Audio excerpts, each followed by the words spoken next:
All right, guys, we're back here at the Vox AC30. Last video, you saw me doing a demo of the amplifier, and we had some issues, right? We had that little pop and crackle noise thing going on, very frustrating.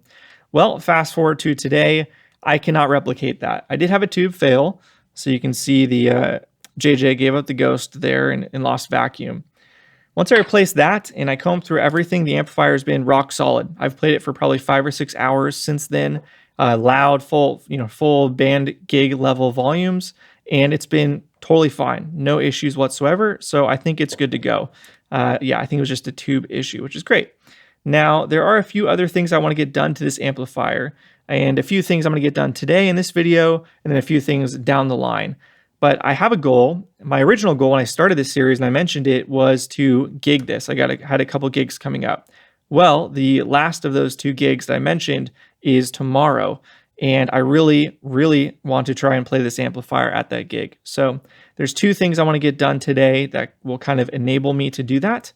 And then there's a few other things I want to get done in the future after that, which are just kind of really finalizing and dialing things in. So the plan for today is pretty simple. We're going to replace the 3-prong. There's nothing wrong with the existing one. It's just a little short. I want more length.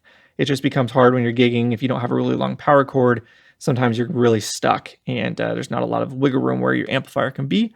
So I'm going to install a longer one, the same one I put in the Vibrolux. It's about 15 feet and just a lot better for that.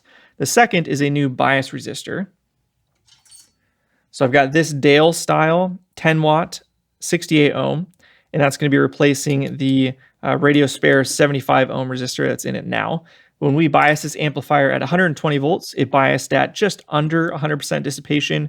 We want to be just over 100% dissipation at 120 volts. So we will be replacing that, and that should get us very, very close to perfection there, which is awesome. And yeah, that's kind of the last little things I want to do today. Other things I want to do is we want to cut this ground connection for the heaters. And basically the plan there is to add 200 ohm resistors to lift the heaters to the cathode down here. I'll show you guys more about that, but I want to do a before and after recording of the noise because that's supposed to bring down the hum level. So I want to hear how much of a difference it actually makes. So that's one thing. And then the other thing we're not going to be able to do today that I will be doing in the future is adding an inline HD fuse. So we will be adding that, and I will show you guys that process as well. Okay, 2 things I need to tell you about to get you up to speed since shooting the last video that I did not film that are fixed on this amplifier. The first is the pilot light. It was not working. I purchased some replacement bulbs. It was actually hard. Let's see if I can grab them.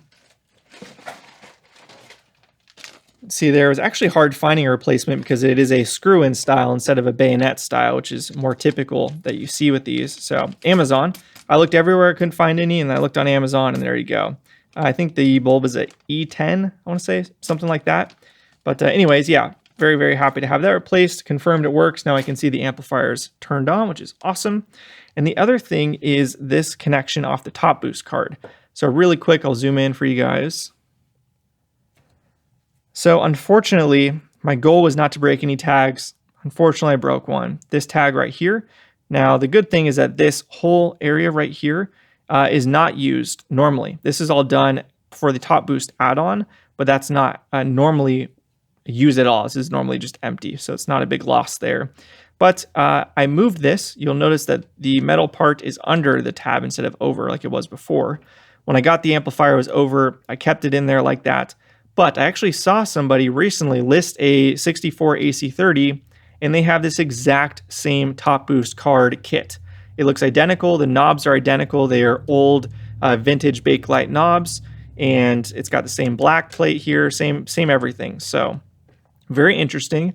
Makes me more curious about the origins of this because, yeah, it's obviously very old. It's got, even the mounting hardware for the tube socket is Phillips head, or not Phillips, flathead instead of Phillips head.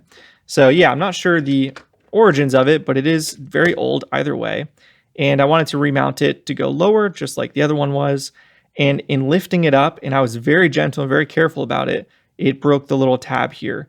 Now, yeah, I was very gentle about it, not rip it or anything, but it was just very fragile to begin with. So not the end of the world, because these all have holes in them, these tags, which means, and they're just like an eyelet for a fender, essentially, because it's all metal all the way around. So I just installed that into the hole there. That way, if this is pulled, there's no damage that can be done to any tag. And then I moved the 30 microfarad connection up to the tag up here, since that's going to be stationary. So that's the only other little update for you guys. Now let's go ahead and dive into it. I think we will start with the 3-prong swap, and then we'll move down to the bias, swap the resistor, and then check the bias. And fingers crossed, we're good to go for the gig.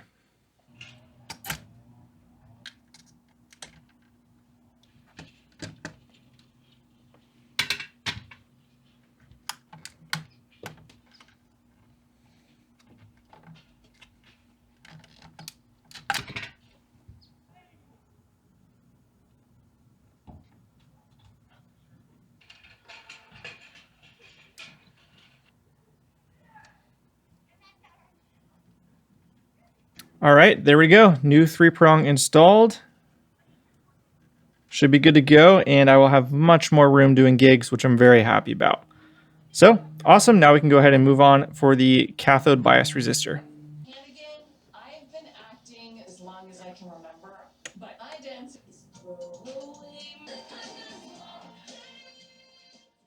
All right, we've got the Dale 10 watt 68 ohm resistor installed here. So now we can go ahead and check the bias. I anticipate it to be just over 100% dissipation, which is exactly what we're looking for. So I think this will be solid, but we will do a quick check at 120 volts. So now that we've got those two things done, I want to go ahead and just confirm nothing's wrong with the current limiter here. Whenever I do anything in the amplifier, I just like to double check real quick on the variac and the light bulb limiter. So we're going to slowly bring up the voltage. We'll turn it on, and then I got on the variac off screen here, and we'll just slowly bring it up, make sure at 120 volts we're not getting any chaos or anything here with the light bulb fully lit up. And then once that's confirmed, we will take this out of the chain, refire it up, and then we'll be able to check the bias. Yep, and we obviously don't have a dead short or anything. The light bulb is just barely on. So we're going to go ahead and turn it off, take this out of chain, and then we'll fire it up again and check the bias. So I've had the amp running, so it is nice and warmed up at this point, and we've got the multimeter connected to the resistor to check the voltage across the cathode resistor, and we're getting, it looks like 11.10.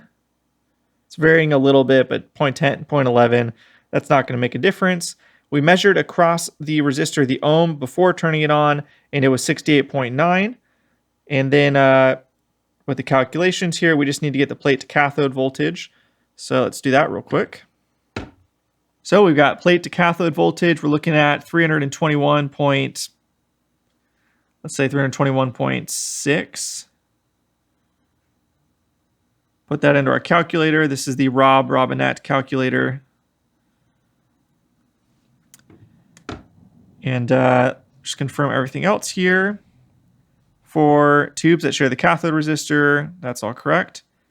And so now we're looking at about 101.7% dissipation. So let me just check real quick what the voltage is across the resistor one more time. See if that's changed now that it's warmed up a bit. Ignore the negative, it's just because I have the leads flipped. I'll do that. So it is raised a little bit. So yeah, we're looking at about 102.5% plate dissipation at idle. So with that done, I'm fairly happy with how that came out. We are over 100% plate dissipation, which is good. It's not quite as high as I was hoping. But to be honest, I'm not sure how much higher beyond 100% you typically want to go at idle. So it is, over 100%, but then when you subtract the 5% for the screens, yeah, we're still looking a little cool, but we are also not using vintage tubes. We're using JJs in this case. And yeah, vintage tubes, you can push it harder. I know that. So I'm not really sure what the safe range is for modern, just say generic JJ EL84s. So all that to say, I'm happy with this for right now. I think this will be good for the gig, and then we can circle back when I do the inline HT fuse if I want to swap this resistor over with something that is, going to raise the bias a bit more. And I've got that 60 ohm that I can swap in, which will probably get us there. It might be a little high in that case. It's hard, but I think for right now we're good. So pretty stoked. Now fingers crossed for the gig tomorrow. Hopefully it holds up.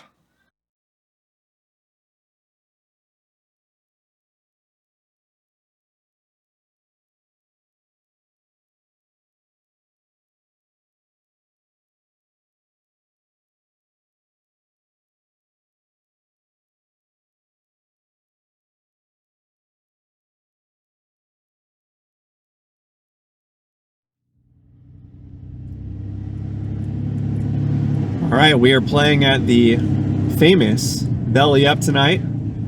Pretty stoked. Should be fun. All right, we're walking over to the Belly Up for a gig. A little under the weather. This is gonna be very interesting. I'm gonna try and film a little bit of it. I always feel a little awkward filming while playing at a gig, but yeah, trying some new stuff, new rig, AC30, lots of volume control.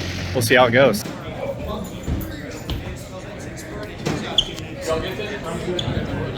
You're the best, man. Thank you. Hey, we are gonna need 2 mics. I can go one at a time. Hey.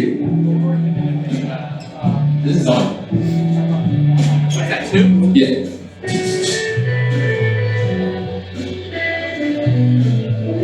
All right, we are in the green room here at Belly Up, and or at least one of them. They got a couple different rooms. This is the more private one. And yeah, just gearing up, getting ready to play. Looking forward to it. We'll see how it all sounds. You know, it's always stressful beginning. The sound checks are always rushed, and it's always chaos, no matter what gig it is. So we'll see how it goes, but I'm looking forward to it.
Peace.